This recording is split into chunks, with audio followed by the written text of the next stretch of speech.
আফগানিস্তান এবং পাকিস্তানের সংকট কিন্তু শেষ পর্যন্ত মিটল না।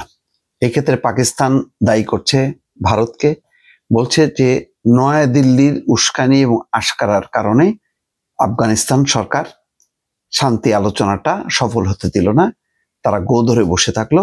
তার কারণ হচ্ছে ভারতের মদত পেয়ে তালেবান সরকার এই কাজ করছে।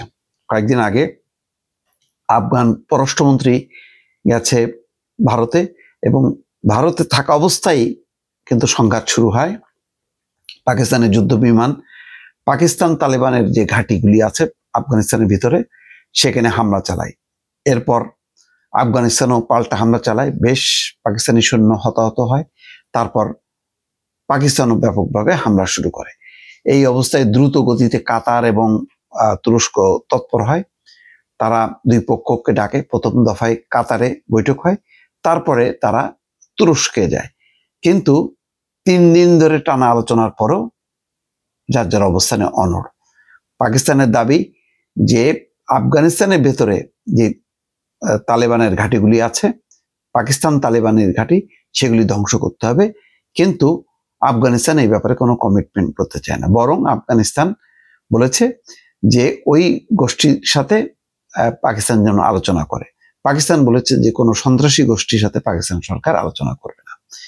এইরকম অচল অবস্থার মধ্যে শান্তি বৈঠক সেটা ভেস্তে গেছে।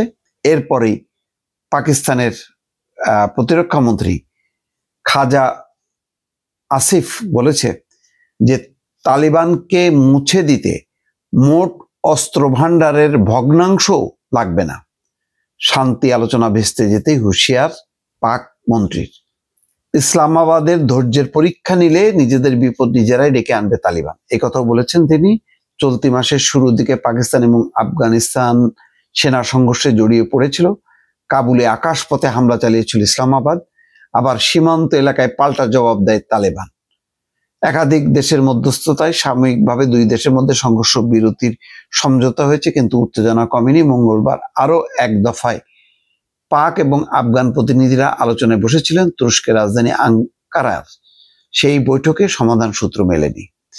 তারপরেই সমাজ মাধ্যমে অর্থাৎ সামাজিক যোগাযোগ মাধ্যমে আফগানিস্তানকে হুঁশিয়ারি দিয়েছে খাজা আসিফ। প্রতিরক্ষা মন্ত্রী পাকিস্তানের লিখেছেন, তোমাদের বিশ্বাসঘাতকতা উপহাস অনেকদিন ধরে আমরা সহ্য করছি, আর করব না। বিশ্বাসঘাতকতা মানে তোমরা বন্ধুত্বের নামে বিশ্বাসঘাতকতা করছো আর ভারতের মদত পাচ্ছ। পাকিস্তানের মাটিতে আর একটাও সন্ত্রাসবাদী হামলা বা আত্মঘাতী বোমা হামলা হলে তোমরা এই কাজের তিক্ত স্বাদ পাবে। আমাদের ধৈর্যের পরীক্ষা নিলে তোমাদের বিপদ এবং ধ্বংস ঘনিয়ে আসবে। অস্ত্র ভাণ্ডারের উল্লেখ করে আসিফ বলেন, তালিবানের শাসন সম্পূর্ণ ধ্বংস করে তাদের আবার গুহায় পাঠিয়ে দিতে পাকিস্তানের অস্ত্র ভাণ্ডারের এক অংশ খরচ করতে হবে না, নিশ্চিন্ত থাকুন। তালিবান তাদের সীমাবদ্ধতা জেনেও নিজেদের ভাবমূর্তি বজায় রাখার জন্য যুদ্ধের ঢাক বাজাচ্ছে, দাবি পাকমন্ত্রীর। দাবি, আফগানিস্তানের তালিবান সরকার সে দেশের সাধারণ মানুষকে ধ্বংস করার জন্য উন্মাদ হয়ে উঠেছে। এর আগে তালিবানকে ভারতের হাতের পুতুল বলে দাবি করেছিলেন আসিফ। তুরস্কের আলোচনা ভেস্তে যাওয়ার পর তিনি বলেছেন, কাবুলের মানুষ নয়াদিল্লির মদতে পুতুল নাচ নাচছেন। আফগানিস্তান যদি ইসলামাবাদের দিকে চোখ তুলে তাকায় তাহলে চোখ উপড়ে ফেলা হবে। আফগানিস্তানের ক্ষমতাসীন তালিবানের শাখা তেহরিক ই তালিবান পাকিস্তান বা টিটিপি পাকিস্তানে দীর্ঘদিন ধরে সক্রিয়। ইসলামাবাদের দাবি, আফগানিস্তান এবং ভারতের মদতে এই গোষ্ঠী পাকিস্তানের মাটিতে সন্ত্রাসবাদী কার্যকলাপ চালায়। ভারত এই দাবি প্রথম থেকে অস্বীকার করে আসছে। আফগান পাক সংঘর্ষ শুরুর নেপথ্য এই গোষ্ঠীর হাত ছিল। এই পরিস্থিতিতে তুরস্কের শান্তি আলোচনা ভেস্তে যাওয়ায় নতুন করে পাক আফগান সীমান্ত উত্তপ্ত হয়ে উঠতে পারে বলে আশঙ্কা করা হচ্ছে। পাক মন্ত্রীর হুঁশিয়ারিতে সেই বার্তাও আছে। দর্শক, তাহলে বুঝতেই পারছেন যে আবার কিন্তু যেহেতু ভেস্তে গেছে, এখন আবার সংঘাতের আবহ এই দুইটি দেশের। সেই সংঘাত নিরসনের জন্য কি আবার ট্রাম্পকে মাঠে নামতে হয় কিনা, সেটা এখন দেখার বিষয়। দর্শক।